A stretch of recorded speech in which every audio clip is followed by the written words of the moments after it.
own topic is the importance of investigative journalism in holding the powerful accountable and promoting transparency.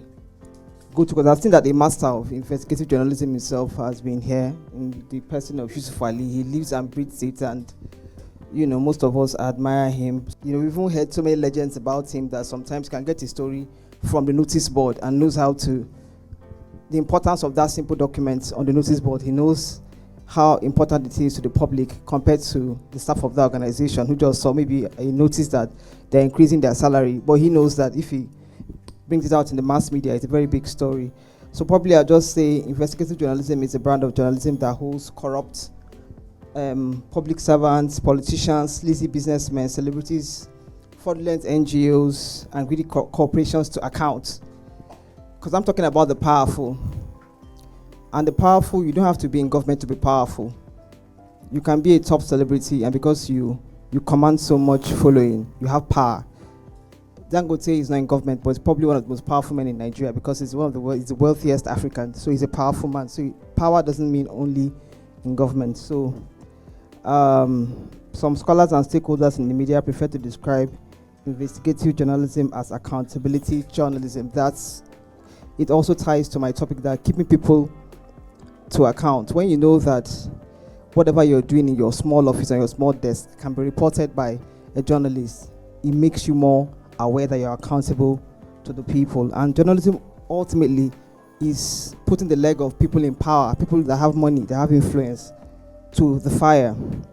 And my topic is very important, that holding the powerful accountable is very important in a country like Nigeria where there's a culture of big manism. I better pass my neighbor. That's one of our mentality. You want to show that you're better than.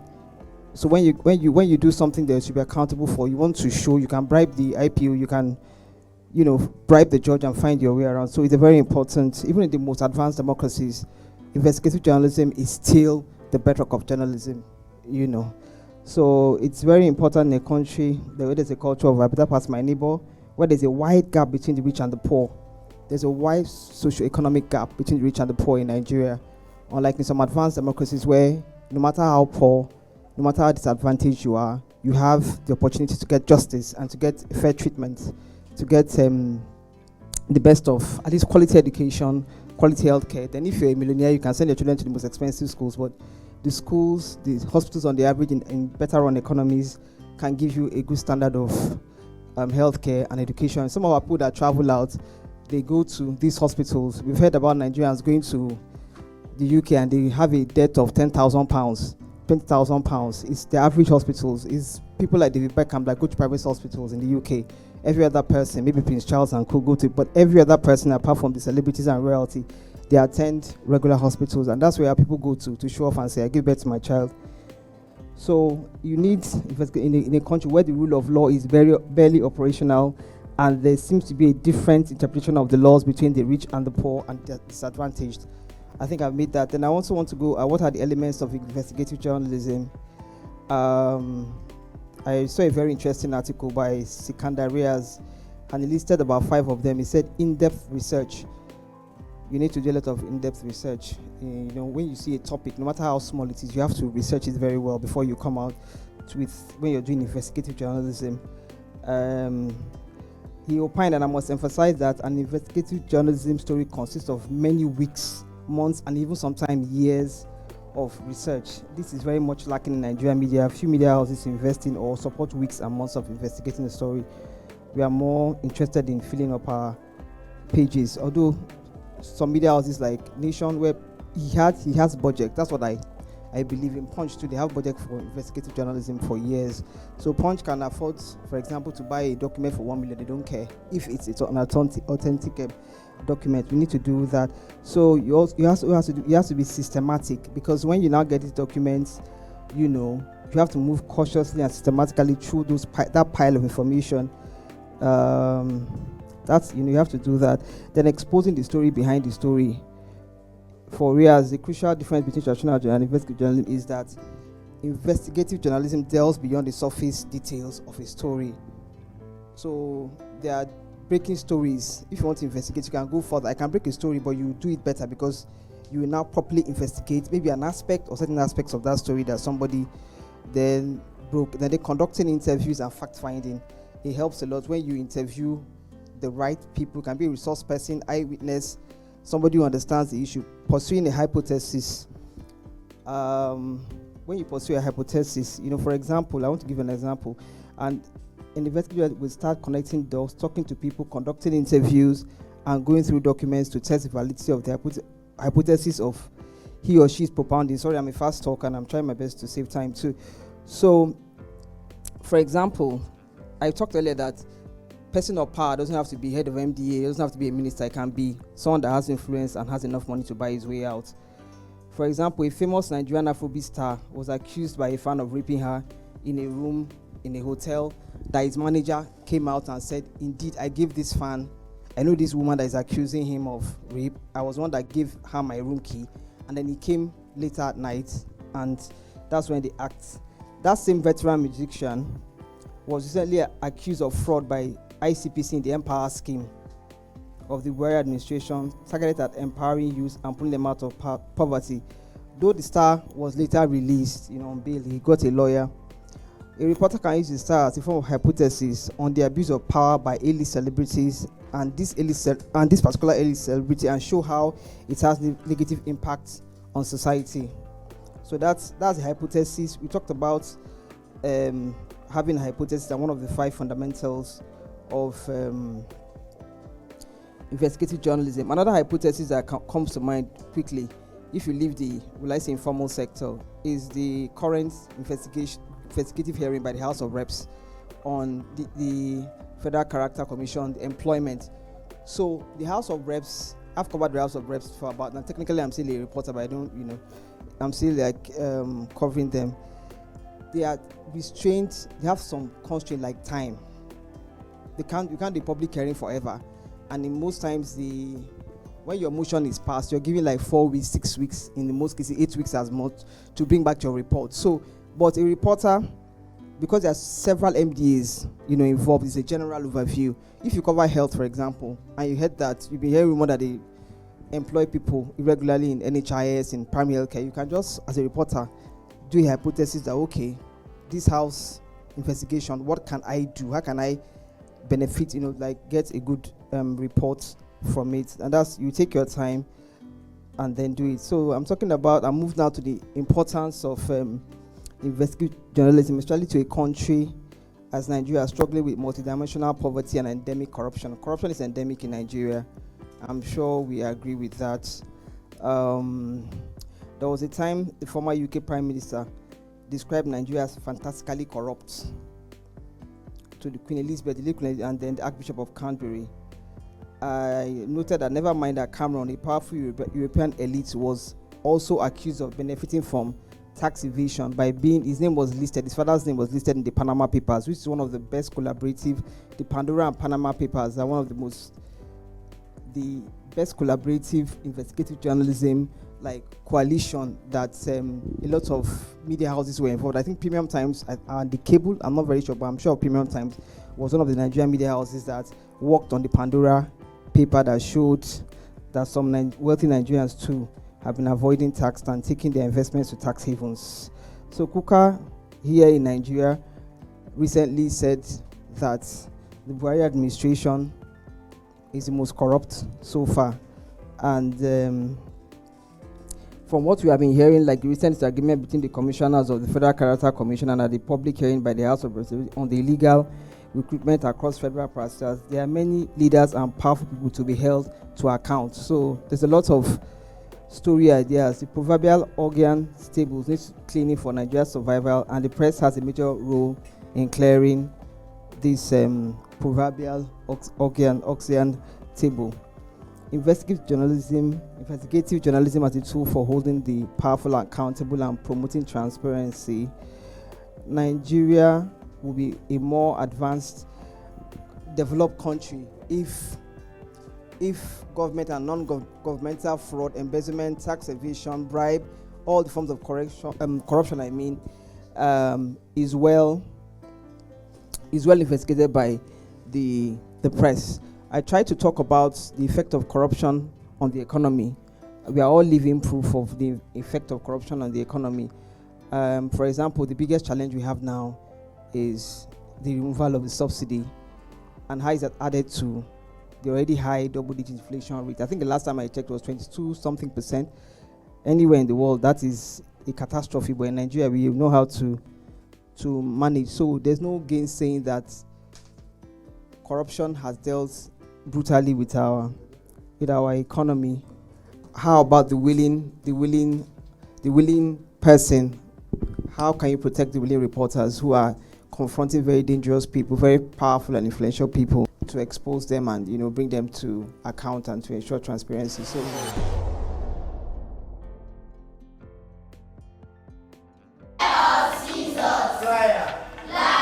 education is the bedrock for the development of every society. What premium does the Nigerian government place on education? How much is budgeted for? How well are these funds utilized? What quality of teachers, students, and graduates are learning institutions churning out? For answers, join us on Leaves and Worms, an expository and incisive program showing every week on AD4 TV Radio, sponsored by Wale Soyinka Center for Journalism and supported by MacArthur Foundation. Don't miss it. For the first time I was faced with over 50 guns was in Zamfara, where I went to do the mining report. I think in 2009, if you recall, about 700 children were said to have died of lead poisoning. Now, at that time, I got into the heat of this story, and I got sponsorship from leadership to go to Zamfara and do the report. On getting to Zamfara, I went to the State Ministry of Mines, I went to the State Ministry of Environment, and a couple of others. And the mines officer in Zamfara told me, "Madam, you cannot go and do that report, it's too risky." But I was like, I have come all the way to Zamfara. Then I'll now go back and say, I'm scared. So I now said, "No, sir, I will." And he said, "For you to do that, I have to write an undertaking that I am aware of the danger I was putting myself in. And I have to go to the community, I can't recall the names now, and go to the police station there and tell them that this is the purpose for which I have come." I went to the police there, told me the same thing. You have to write an undertaking that you know the risk you are taking yourself, and we are not giving you any officer. So you are going at your own risk. Now, at this point, I was lost between coming back to Abuja, jejely, and then, of course, the desire of this story. But as God will have it, as I came out, the first bike man I stopped said he's from that community. So I will take you there. But when we get to a place and we will have to trek, we can't bike. So we started from the community where we're going, over 30 minutes on bike, and then we got to the place where we're going to trek. It's kind of uphill. And so we start trekking. All I have is my midget, a jotter, some money, and my bottle of water. And when we climb to the top, there are men standing with guns and all kinds of weapons. Now, the good thing for me is I speak Hausa. I'm Hausa. I'm a Northerner. I'm not Hausa, but I'm a Northerner. So the first thing I'm asked is, "Who are you?" I had to introduce myself as a friend. "Friend from where?" And I said, "Well, I'm just here to hear your story, to tell your story. We've had so much said about illegal mining in Zamfara." And I did reports detailing the after effects of the illegal mining. In 2010, we had already told, or we had reported, that the rise in crime and banditry was about to explode. In Zamfara today, when you talk about banditry, they are not any bandits, they are illegal miners. They had settled in those communities forever. They had become so grounded that governments were afraid of them. Now, but luckily, I think whether the way I spoke or it's the Hausa I spoke, God just saved me. In fact, it's the government that took me around, told me stories, showed me the wells, mining wells. In fact, one of the wells, that very day, the well had collapsed and buried there. Lots of interesting stories, but at whose risk? If, God forbid, I had died that day, if leadership, which were where I was working then, if I was lucky, they probably In fact, they won't give you half page. No, they won't even give you half page. Normally, what happens is, if you are lucky, you get a condolence message. If you have a friend in the house who decides to write about you, that is what you get. If you are lucky, they may go and compensate your family with 200,000 naira. Exactly. So don't tell me there is protection. There is no protection. There is no protection. Is it the channels or AIT guy that died while doing channel? What compensation? What protection is given for others? I think the family was giving some money, Money. That's why I mentioned that. Exactly. I use channels as one of the few responsible media houses. Ruth, my dear friend Ruth has raised a very important, very key question or statement that there are quite a number of journalists who want to do exclusive investigative reporting, but what happens? Who bears the risk? So, and then we try to explain that and said the journalists must apply wisdom, and we must commend you for doing that story, because some people would have carried their bags and faced the editor's wrath in Abuja. Is an easier thing to face than 50 gunmen. So we can use our wisdom to protect ourselves, and that there's no story that is more important than a reporter's life. Writing investigative stories. In my presentation for tomorrow, you also see that I mentioned that the journalist should always be very security conscious. Be conscious of yourself. It's like also covering wartime or election. It's almost the same, sense, mentality that you have to always put your life first. If you see that your life is in danger, I will not say that there's no story that's worth your life. And we need to maybe encourage. There are one or two media houses in Nigeria. For example, if you're a Punch reporter, I'm talking from, I've never worked for them, from observation, the way they handle Daily Trust, maybe channels. Those are very serious media houses that will stand by their reporter. If you're, it's factual, it's accurate. Your documents are, very well dependable, like the proper evidence. You just go and bring a cooked up story. So journalists also have to show wisdom also when they are doing investigative. My topic is quite unique, and if you look at my presentation, I didn't want to make it about individuals. I just talked about, but at the end of the day, these people are human beings. These directors you're going to expose, these heads of MDAs, this celebrity, they are human beings. So, but it's nothing personal, of course. But most of them, that's why they don't like journalists. Every person, big man, does not like journalists. Be it sports stars.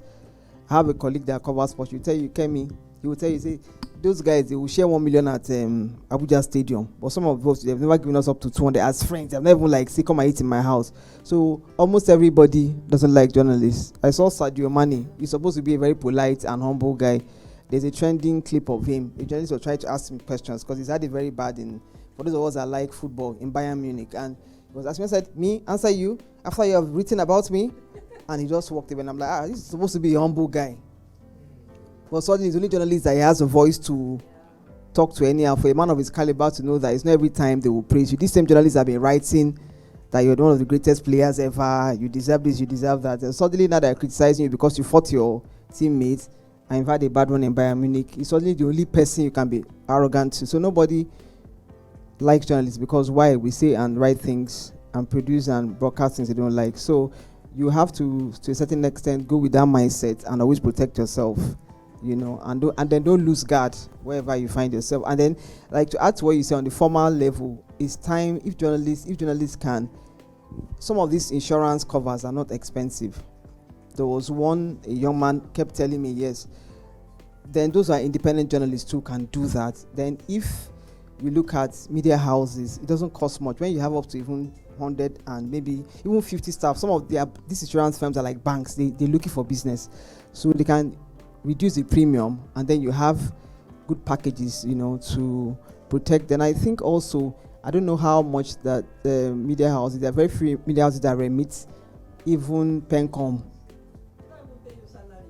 So the NSITF fund is a fund that people overlook a lot, but it's a very effective. It works. I have a friend that is a senior person there. So if you're remitting your NSITF, when you have certain kind of challenges, not necessarily once you are at work, they pay. NSITF, they will do their investigation, due diligence, and they pay. So those are the kind of things that media houses can invest in, and some of them don't cost so much money.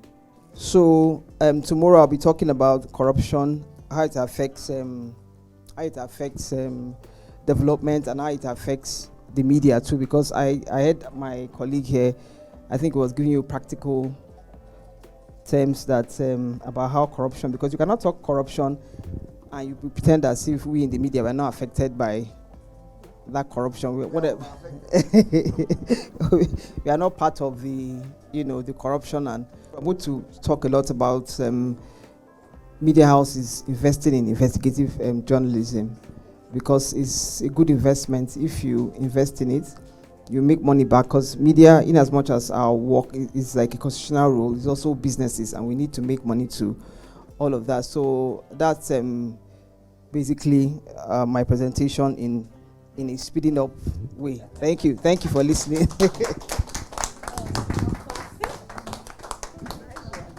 D4 TV Radio, we focus on education with emphasis on research and innovation, science and technology, women and girl child education, children, health, youth and sports, socio-political and economic reforms, security, environment, entrepreneurship, and entertainment. We'll give you information at your fingertips. Learn on the go. Follow AD4 TV Radio on Facebook, Twitter, LinkedIn, Instagram, and YouTube. AD4 TV Radio, reliable and credible. We love you, AD4 TV.